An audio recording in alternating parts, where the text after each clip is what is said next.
Another matter altogether. We are paying for our fidelity to a people. 85% of the Israeli people who are Jewish are for this war. They don't necessarily like Netanyahu, but they are for what he's doing. We are lashed up to them in a way that is so debilitating, so against our national security interests, so against our humanitarian and reputational interests, that it makes your heart hurt to be in Washington and see it happening every day. It's unconscionable what I'm seeing happening in Washington. And every time somebody excoriates me or comes after me in some way for my appearances on television or whatever, I get a even more visceral view of these poisonous people who think, first, too many of them think Israel's doing the right thing. One said to me, a patent neoconservative, if they weren't killing them, we'd have to be there killing them. And I asked him, explain yourself.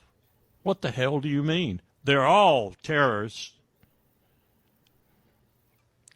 Those women and children at the foot of that hospital, that 2,000-pound bomb dropped on that you made and sent to them, they're terrorists?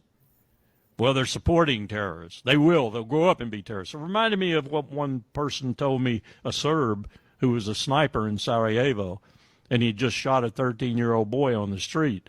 And he was asked by a UN peacekeeping force officer why he did that.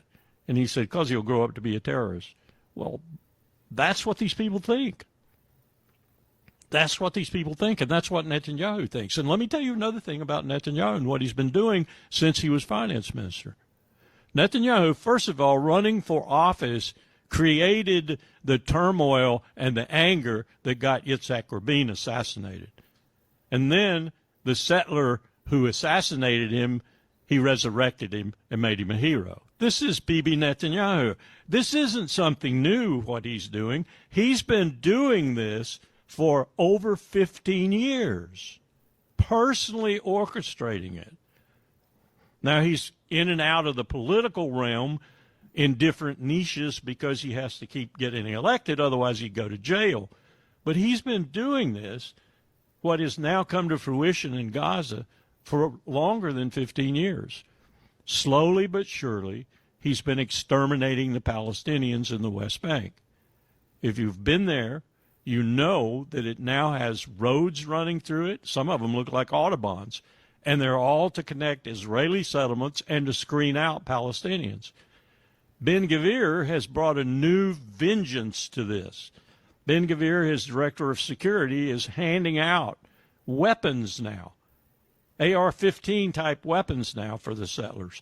Because what is their intent now that they've almost finished the West Bank and they've started on and will finish East Jerusalem fairly swiftly?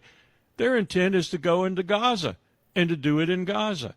You may have seen the protests that occurred around the food, I wouldn't call them protests, the turmoil that occurred around the food trucks not too long ago, about a week ago or so, and they killed a couple of hundred people. Well, part of that was because they got the settlers in there too. The settlers are getting ready to do the things they did in the West Bank and in East Jerusalem, but now in Gaza. Rafah, and what he's going to do there is probably the final act in terms of extermination, just outright extermination, and evacuation.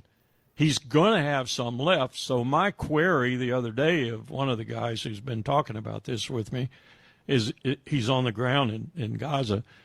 What do you think is going to happen to the ones that are left alive? Well, they're going to go somewhere, and it isn't going to be staying in Gaza. Well, Egypt has said they won't take them. Jordan has said they won't take them. You can't push any more into other places. You can't push them into the Sinai. What is going to happen? Well, he'll cross that bridge when he comes to it. I said, man, I've heard that before. Where'd you hear that before?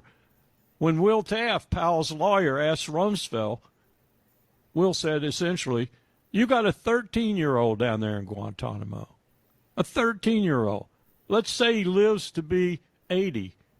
Are you prepared to see him stay there for almost another 70 years? And Rumsfeld looked at him and said, we'll cross that bridge when we get to it. Well, Rumsfeld's dead. We've crossed that bridge, and we still have people in Guantanamo. Bibi wants to get through this, stay out of jail, and turn it over to the next guy who will do the same damn thing because they've been doing it since 1967.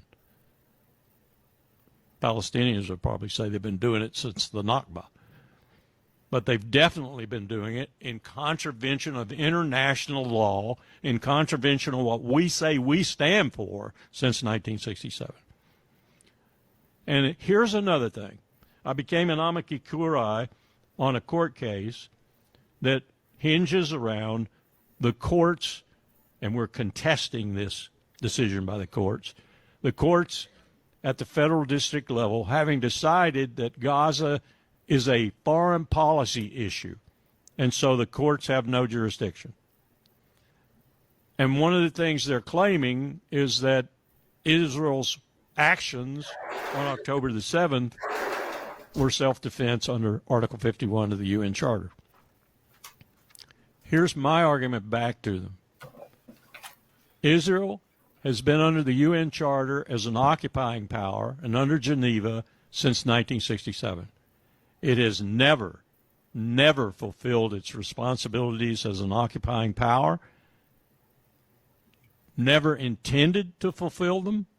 In fact, it has dispossessed the Palestinians of their lands, of their orchards, destroyed their homes, killed their children. That is not very comfortable in Washington to make that kind of statement, especially not amongst Jewish Americans or people who are tightly tied to Israel. But it is the facts. And I can't wait to see what the judge says when he reads this case, if we get it to go forward. But that's how entrenched we are in it, because we are, as Gideon Levy from Haaretz has said so many times, every time that F-16 flies over Gaza and drops that 250-pound bomb and kills that child, you are guilty, America. You are as guilty as Bibi, as anybody in that right-wing Likud administration. You are just as guilty because you are enabling it. They could not do it without you. They are drawing on our largest war reserve stockpile in the world, which is in Israel. Not only that, they're getting extra munitions from all over the place. In fact, we're running so low now on certain key munitions that you've got the chairman of the Joint Chiefs and other service chiefs weighing in with the White House. You got to stop this. Between Ukraine and Israel, we are becoming toolless, ammunitionless, etc. So the military's even weighing into it now. That's beside the point. These wars, Ukraine and Gaza, are at the top of the list of 20 years of stupid, insane wars.